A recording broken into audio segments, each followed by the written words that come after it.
As a new angler, you probably bought a rod and reel combo, and that reel came with fly line on it. Fly line was probably a floating line, which is a great line for most of your fly fishing endeavors. But over time, you've been watching some videos or reading some articles and you hear people talking about using full sinking lines or sink tips or something with a shooting head or more of an aggressive taper line. We're gonna break a bit of that down today, so we'll get right into it.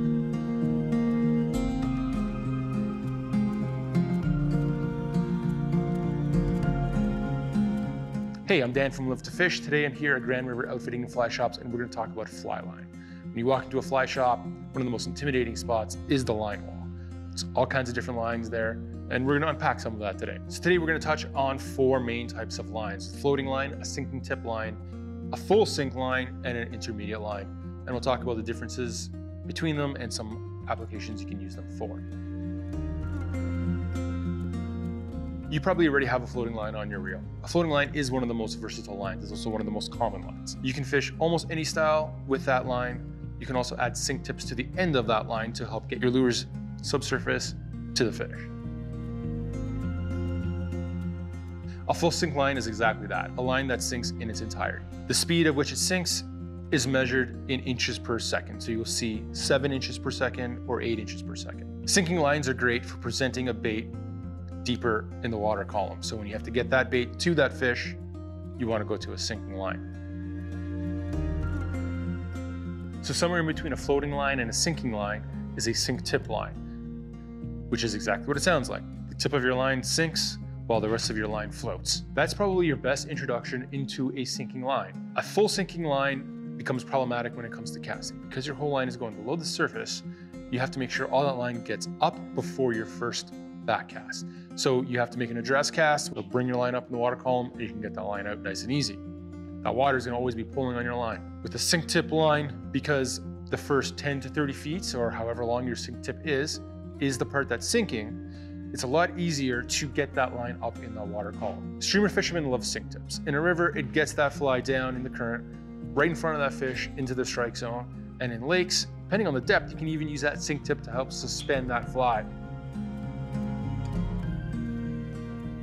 While sink tips and full sink lines have sinking rates of 6 inches per second or faster, an intermediate line will have something anywhere between 1 to 3 inches per second. You'd want to fish an intermediate line anytime you needed to get your line below the water surface. You want to do this in situations where you're fishing in waves or very shallow water, or in a river with a lot of surface turbidity to prevent the water from pushing your line around so you can keep good contact with your fly and control what your fly is doing.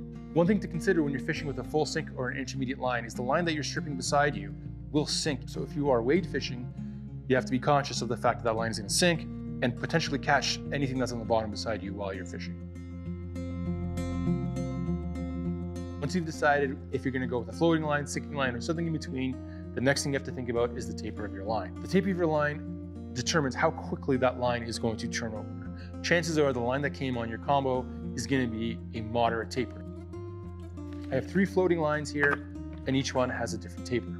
A moderate taper is going to turn over evenly. It's an easier line to cast because it is a little more forgiving, whereas an aggressive tapered fly line is going to turn that line over quickly. A little less forgiving, but it does allow you to cast bigger, bushier, more air-resistant flies with more precision. An aggressive taper is also easier to cast in heavy winds because it allows you to get tighter lures.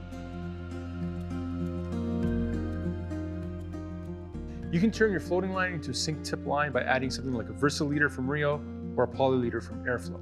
It gives you sink rates anywhere from ½ inch a second all the way up to 10 inches per second, which gives you the advantage of changing on the fly. One of the coolest things about these though is that they are a tapered leader that is coated, making them virtually indestructible. It may seem intimidating walking into a fly shop and seeing all this line, but every line has its pros and cons, and certain lines have specific applications. The best bet is to walk into the fly shop and talk to the people. You're going to run into a lot of great people in a fly shop, and they're going to help you get the line that you need for the application you're looking for. Thanks for watching. Make sure you check out GR Outfitters on Instagram as Grand River Outfitting and Fly Shops. Hit subscribe. We'll see you next time. Thanks.